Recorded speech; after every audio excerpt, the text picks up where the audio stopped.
Hey, how's it going? So, in this video, I want to talk about some topics in response to the last video that I made where I drew a lot of things and called Bible and Religions V2, version 2. So, the first topic is a redaction of the pentagram. I drew a pentagram in the first video that had the Egyptian or Syrian drama pictured on there, and talked about how it could have been related to the Gospel of Judas. There are some verses in the Gospel of Judas that I was reading that were talking about something, and there was four more or something like that. And I don't know why, but when I read it, I thought that they were talking something like this. To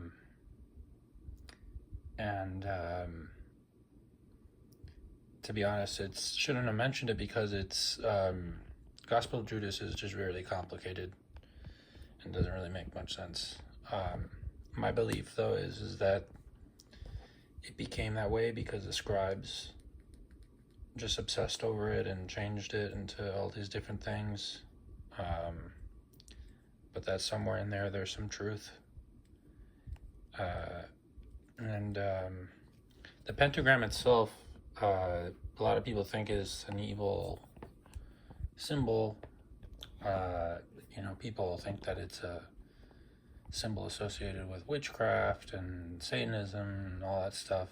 It definitely can be. All symbols are interpreted.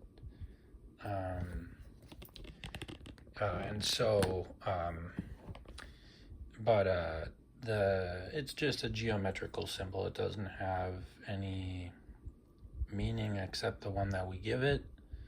And of course, we have to then be careful how we use it because of its meaning. Someone might interpret it to be something and then might be offended or might be scared or might be, all these things. But in of itself, it's just, it's an interesting symbol. There's a pentagon and inside, and it's five shapes, five sides, and it was used by early Christians, upside down, upright, whatever. There's many, more stars that you can draw, 5, 6, 7 up, and each one has properties, angles, that are specific, and they're all important for teaching geometry, which was important in ancient Egypt. So I probably think that, it could have been used for teaching geometry in ancient Egypt. But yeah, it's just a symbol. No reason to be scared. And it has different meanings in different cultures, so that's important. So why bring up the Gospel of Judas? This is a topic that really interests me because one of the reasons why I think Jewish people were persecuted a lot in Europe was because of their association to Judas. And the Bible talks about two Judases, and one of them was Judas Iscariot, and I've heard people say that this name could refer to the fact that he was a revolutionary. And interestingly, there are many different things that can be said about Judas.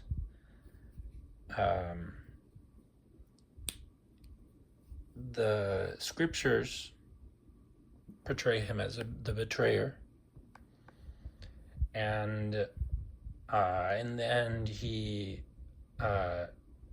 the Bible usually says that he hangs himself. And the word that they use in Greek, if you study the Greek, the word that they used for saying that he hung himself was can mean to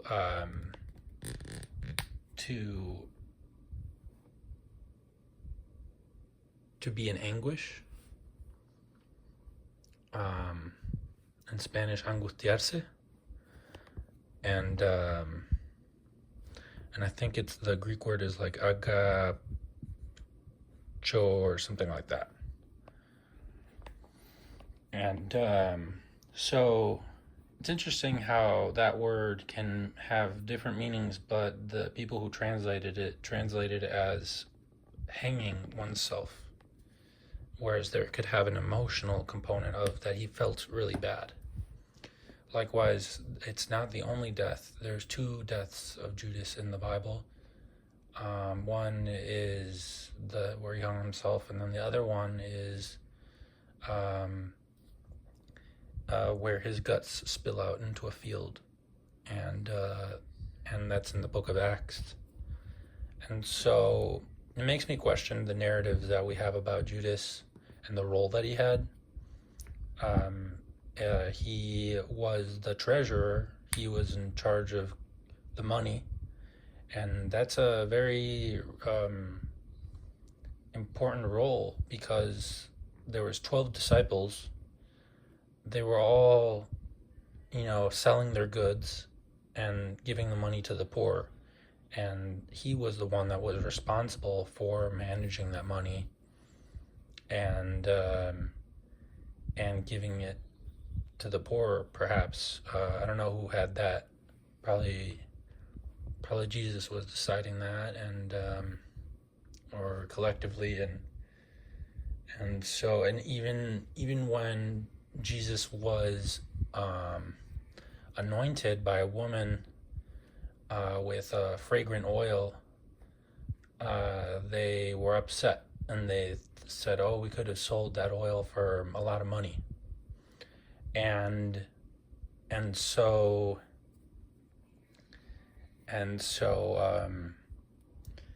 Judas received money from the rabbis, and it wasn't that much. There's many articles that look into this, and they say, it really wasn't that much money that he was given, and then he kissed him. And that's another thing, is that goes into the appearance of Jesus, because there's many verses in the Bible that indicate that Jesus didn't look any different than the people in his environment, because Jesus was a well-known rabbi.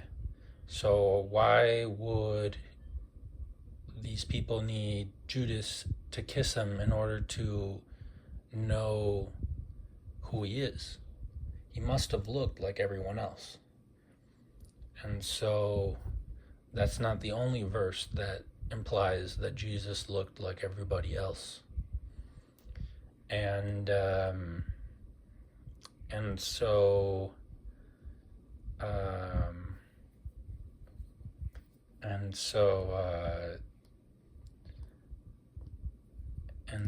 on. So yeah, Judas got a bad name, and the teachings of Jesus say that everyone can receive forgiveness. So the fact that Judas is somehow condemned and can never be redeemed, and that we should all hate Judas, and have that we should associate this name with Jewish people, and should think badly of them, that's not what Jesus taught. So Jesus would have forgiven Judas. And I think that is what was always known. It's very complicated and unknown. We're basing this off of a story, a narrative, when we don't have much historical evidence. So it's difficult to say conclusively one thing or another, except we can go into the books, and we can look at the words and what they mean, and look for contradictions and come up with an argument, a convincing argument. And so, conclusion for number 2 is that Judas is an important person in the scriptures, and that his villainization has fueled anti-Jewish beliefs in Christian communities. And so number 3 is the Lord. The word Lord is interesting in Hebrew. In the Hebrew text, it is often Adonai. In the Arabic, it's Rab. And so usually this refers to the Lord God, the Lord Allah.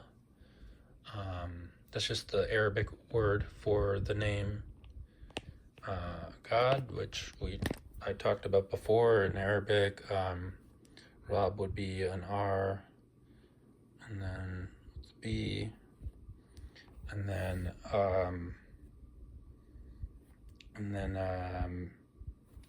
you have Allah that's spelled with the, and before I wrote it on the wrong lam, so this is it.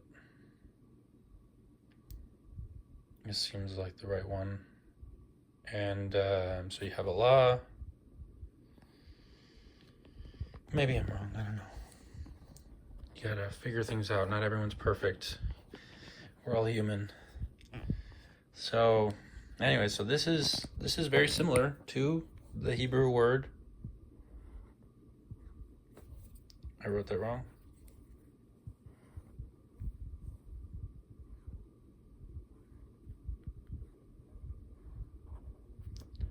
Hello.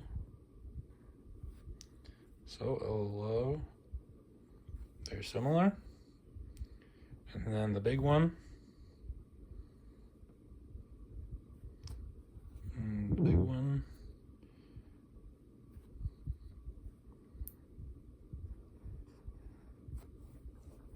Elohim.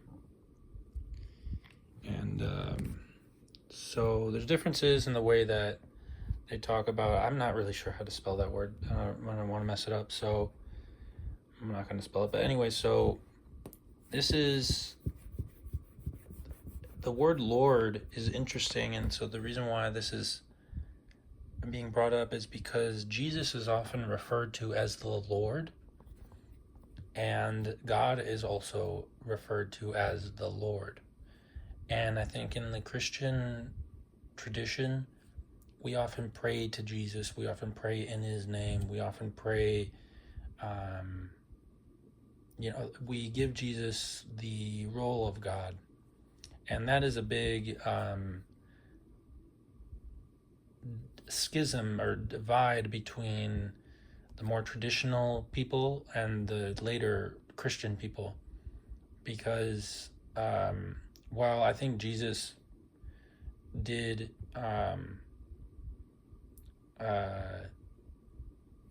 say that he was in union with God, that we are Elohim, so in essence we are part of God or are gods, that the essence of God is within us, that there seems to be a vertical relationship with God, and that in his community people worship God, they didn't worship people. And a lot of people, whether Jewish, Muslim, they all believe in that. And so they have the concept of the Trinity, Holy Ghost, and things like that. that's not in the Bible. It's just a way to describe the things that the Bible talks about in a very simplistic way, but that sort of changes the meaning of it and makes it seem like Jesus is the only person that is divine. And in the Hebrew scriptures, the word Lord gets used for people too. It's not just just by the Christians. In the story of Jacob and Esau, Jacob calls Esau his Lord. And that's when he sends his gifts over to him. And because Esau, is mad at Jacob, and they want to make peace because the messengers tell him that Esau is coming with, 400 men, and so they're scared, is this, going to be a war, or what's going to happen? There's just these big groups of people that are having to move next to each other, and so he calls him his Lord. And so that's an example in the Hebrew scripture of people calling other people their Lord,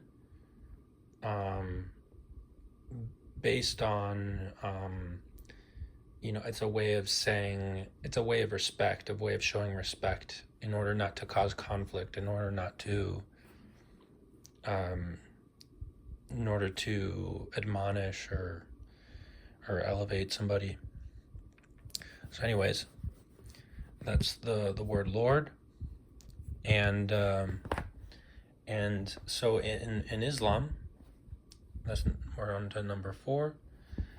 And Islam, the word Lord is Rab, and this is related to the word rabbi. This is the word rabbi.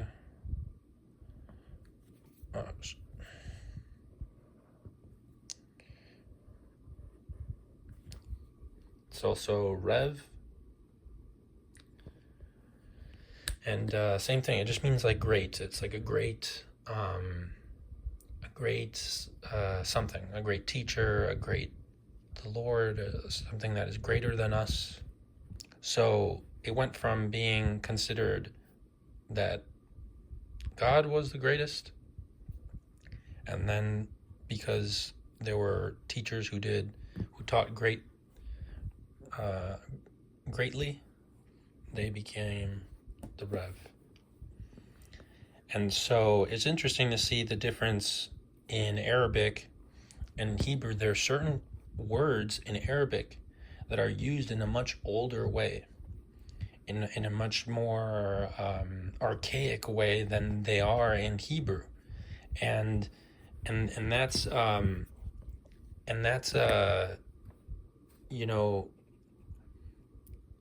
it's a sign that the Quran is not just some fake thing that people say.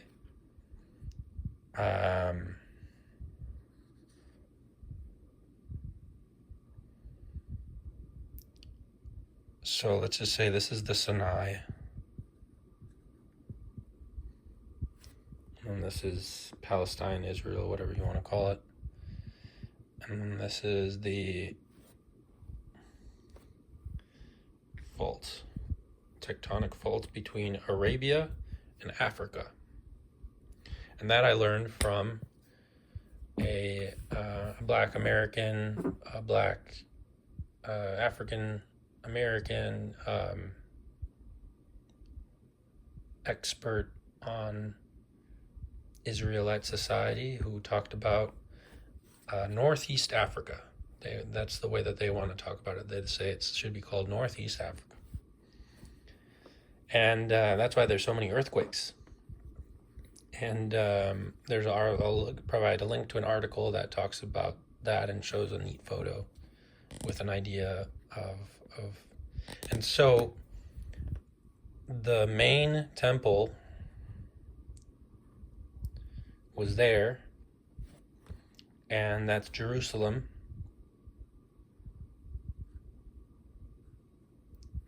important, SLM, Salam, Jerusalem. This concept of shalom is,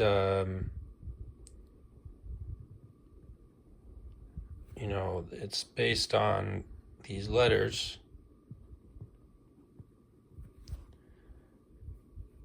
Sin or Shin, Lam, Mem. In Hebrew, that's if they're not connected. But since Hebrew doesn't have that, that's just how it looks. You could also, if this was not connected to the word, you would write it like this. But since it is connected to the word, write it like that. And if these were all connected to the word, they would go like that. And so they're very related languages. And this word appears to be pictographic because it has the connotation of peace. It means peace, and it has the connotation of completeness. And these are the symbols for fire and water, and those are opposites traditionally in societies. Moses, came through here and there, and eventually their people got to the promised land, and that's so there's a lot of Egyptian words, and this, I believe, is a Canaanite word. Some people have said that there was a deity called Shalim or something like that, and that goes back to what I was talking about, the ancient Egyptians.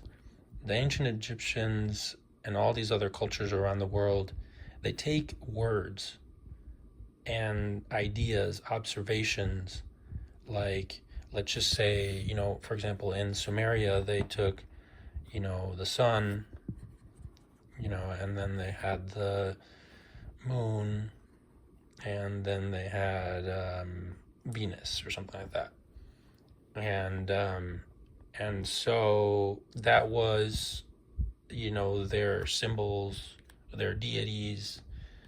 They built temples to them. They exist, they're things that are real. They're not fake. They're observations. Yet they took it a step further, and they just were worshiping those objects as if they played a role in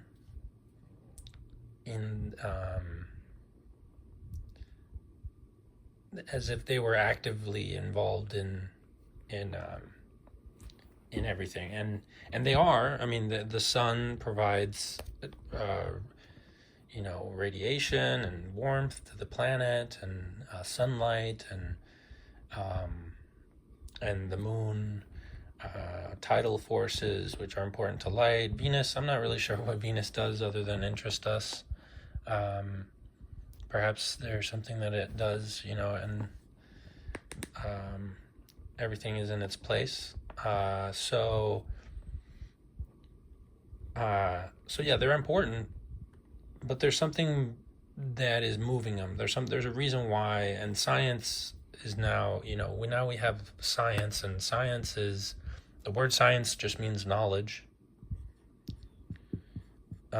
So science just means knowledge, and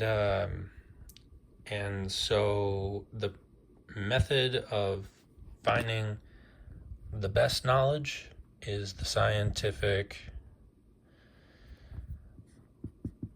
method, and that's just a step-by-step process of experiment observation. But then take it a step further, and then you get into experimentation, and then you arrive to a conclusion. Well, you have a hypothesis. First you form a hypothesis, an educated guess, and then you do experimentation. You have a conclusion, And then you go through a process of refutation through a peer review. And that's really important, because the whole idea of this is that there is nothing that can't be questioned, and that's how the information, through refutation, the information becomes, in theory, becomes irrefutable. However, and that's and it shouldn't be that way, right? It should be that it continues to be refuted. But if you were to tell somebody that the theory of gravity is wrong, they would say, what? Like, that's not true. And you'd have to go out of your way to prove it true, prove your refutation true. And it would have to be accepted by a community of peers, not just your word alone. And so that's way better in many ways than just accepting what the church tells you to believe about some book and being killed if you don't. Of course, there's other problems with this process. It's, people think that, it's the truth and 100%, and that's not always the case. Things are you have to refute them. And so, and then people will watch a video like this and they'll think, oh my gosh, this guy's crazy, he should be on meds. This isn't science. This is religion. This is worse than religion. This is just some YouTuber. And, but not so. That many of our ideas form from hearing what people have to say, even if it's not that organized. And that's my belief. And so, concepts, this is in the Quran. This is written in the Quran. And in the Surah An-Najm, and this is how it gets Latinized. But there's another way of writing it in Arabic where you do have the lam, but since the rule is that you put the n, it just makes the same noise. And so, and there's a rule to that, the sun and moon letters. And that's why the moon is so important in Islam, because the moon has always been important in these societies. If you go into the Bible, they'll talk about Shemesh, and there's a Beit Shemesh in Israel. They talk about Beit Shemesh, the house of the sun. That was the deity of the sun. It just is the name of the sun. And that's an example of fire, because, to Shin, it's, however, that word is very old, and that could be an example. Shemesh could be an example of what Mufundishi Jehutimus calls symptomatic thought, and that the noises that this word represents, because it's written in a script that was from this area of the world, not from Sumeria, not from from the Euphrates River, right, by Iraq.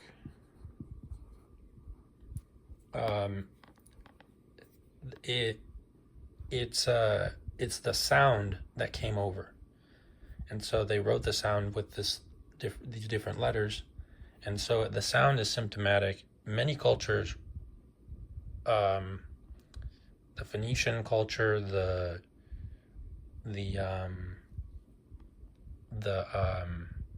obviously these cultures, they associate the sound with fire, the sun, things like that. And that's because that's what the noise that it makes sometimes. And so that's how deities can represent concepts. and that's how they can become included in the scriptures. They're just words, and that's what this chapter of the Quran talks about, is that they're just words. They're just names for things. So same thing with Shalim. People mention it like as if it's like some trump card that that the monotheistic religion isn't really monotheistic. And I think it's important to know. And so this word then becomes the basis of the word Muslim. And the Quran was written 600 years or more after the time of Jesus. And so the people that were, the Prophet Muhammad, he was Arab. And so the word Arab in Hebrew is the same word as the word West. The people from Mesopotamia traveled west. They kept going west. They went, sort of west. And they're just moving around. And so that's why they're also called nomads. And in the Quran, it's the same thing.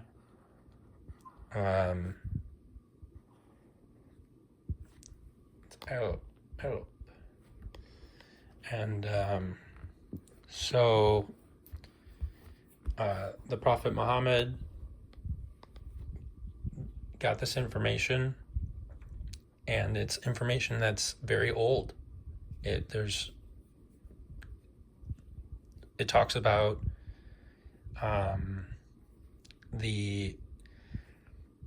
about Moses with great detail. And Moses married an Arab, married someone who had traveled down all the way from Yemen, up the mountains, and so they were connected. They were always connected, and they would visit the temple. And so the word Muslim is connected to this idea of peace, it's also can mean reciprocity. That's what I had showed before. Since it's water and fire, it's kind of like one thing into the other, and it's complete. And so it just reciprocity. That's how it's used in the scriptures. And so it can also mean submission, to being in union with something, with God's will, these ideals. And so then you have the word Muslim. This is the word Muslim. And then you have other words that start with M. Basically, if any word starts with M and then the root is afterwards, it becomes an adjective. And so it describes a person or a thing in relation to the concept. And so these are the people who have that, and or who do that, who behave that way. And in Hebrew, they have a very similar thing. This is the way that they used to do it, is me. And you put me, and then me shalom. So this is not a new word. It's not a new concept, but because the scriptures, the Christian scriptures, were written in Greek, we lost this word. However, there is mention. I believe that there is a mention of this word in the scriptures, and in the Christian scriptures, and that this and the reason why they wrote it in Greek was because they wanted to universalize this wisdom. That's what I believe. Greek were the main trading partners with Egypt, and they had the Ptolemaic dynasty, and And so in Greek, Alexander the Great took over basically all of this territory here. So Greek was the lingua franca of the world. It's as if, if you wanted to get the word out of something important to the world, you would write something in English, same thing, they wrote it in Greek. And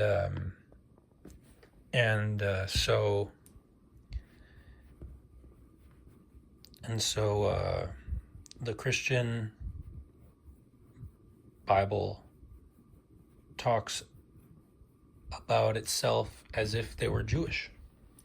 The word Christian appears later in the Bible in a verse where it says that they were called Christians, and at a certain moment they called themselves Christians. That word Christian comes from the word Christ, which is the Greek translation of the word Messiah. So these were the followers of the Messiah. The word Messiah comes from the Hebrew word Mashiach, which means the anointed, and there are many anointed. There's Cyrus the Great, there's people when they're called Mashiachim, there's multiple people that are anointed. It's an honorific title, it's a covenant, it's a symbol. The Catholic Church, they anoint people when they baptize them. Many churches do that, and it's just a symbol of their relationship or their status. And the followers of Jesus, who they called a rabbi, viewed him as a Messiah. And at that time, they believed that there was going to be one Messiah that was going to come and save them from all their problems, because the Roman Empire was invading. And so the boot of Rome, and you got Greece, all crazy, and then the Bosphorus, Turkey,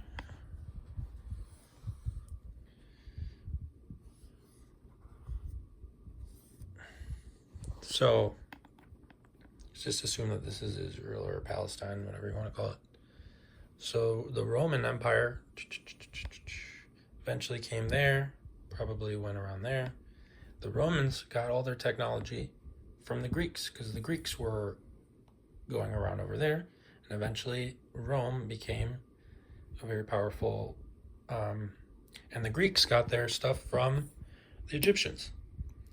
So, and the Hebrews got their stuff from the Egyptians too. So we have a clash of two cultures that are influenced by the big one, the Nile River civilization.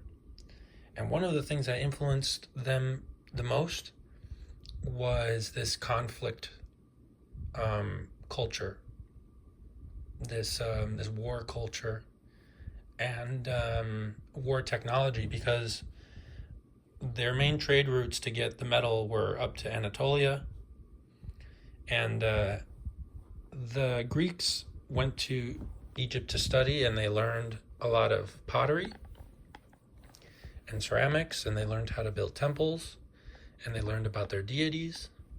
And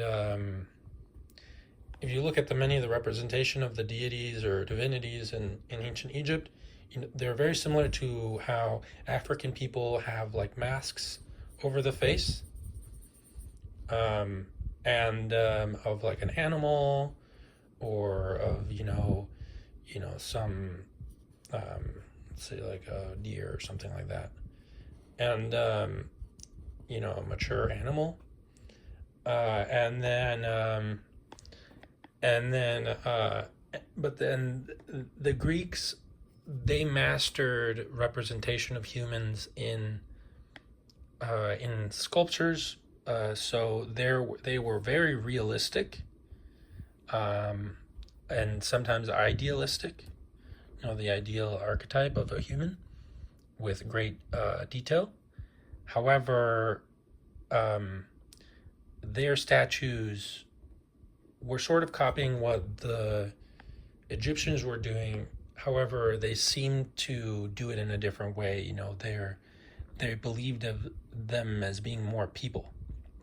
So that's why our culture, from the US and everywhere else, we tend to think of these deities as people.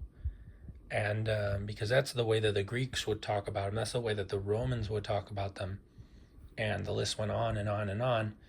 And that's where the demons, that's what the demons are. The demons are the lesser gods that no one messed around with except the crazy people and did make them do crazy things. And so kind of like how people think of like voodoo or magic today. So anyway, so the Romans went and took over, and Jesus preached a kingdom of God. It was a kingdom that was not a kingdom of Judah. It was not the kingdom of Rome. There was no reason to fight the Roman Empire because there was something else that he was trying to make people aware of, and that would create peace between people. Jesus was a great teacher and would use parables so that people would think about the things that they were saying, because if you just tell someone straight up the information, they have to just accept the information and sort of just submit themselves to the information and accept it. Whereas, Jesus would create these metaphors and use a very interesting way of talking to get people to think about these things on their own, entice them to think about them on their own so that they take ownership of the idea and arrive to the conclusion with spirit and there are things like that in all the scriptures. You have a lot of different metaphors to the Son of God. There's also in the Bible they talk about the son of Gehenna. Children of God, plural. It's many people. The Son of Man. These are all things that are found one way or another in the Hebrew scriptures, and they're metaphors to describe our behavior or our identities. And so now they call us Christians, but back then they were Jewish people, and they included people who weren't Jewish. And the word Jewish comes from Judea, so it was really just a geographical term. The people out here that were the Samaritans, they wanted to include the Samaritans. They wanted to include the Greeks and who were living in Turkey, the Greeks who were living in Greece, the Romans who were living in Rome. And so then that's how things got taken out of context. But the wisdom prevails, and it inspires people to do good things. People take it out of context. It inspires them to do bad things. It's a very powerful book, and it's a story that is very interesting, and I hope that people read it on their own so that they can learn all the secrets and all the things on their own. There's much more, and find the truth in it, and I have experienced some supernatural things. For example, the timing of things. Why do two things happen at the same time?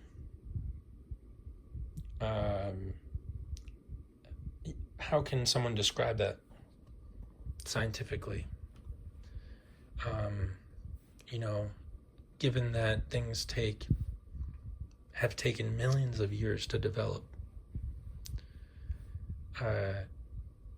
The religious churches, they persecuted people for trying to discover the truth. And so through faith, through scientific observation, through the scientific method, They developed a model of the universe that was much more comprehensive than what was written in those books. However, there are things that happen that we still can't explain. And much of the wisdom that's in this book still holds and is based on observations about the flow of time, about the movement of things, when they happen, and about the intelligence of the force that's behind the world. And I believe that if we open our hearts to it, that it will reveal itself to us in different ways. I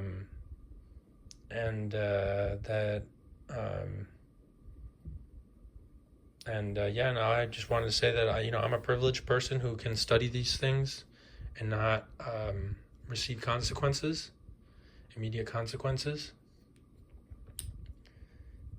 So be careful, because not everyone in the world can study, the Torah, the Bible, and the Quran and talk about them.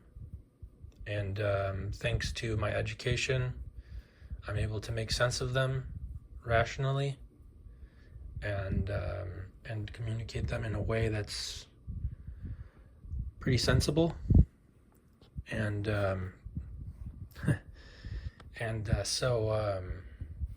so peace be with you, and hope that this helps you all think about things in a new way. And peace.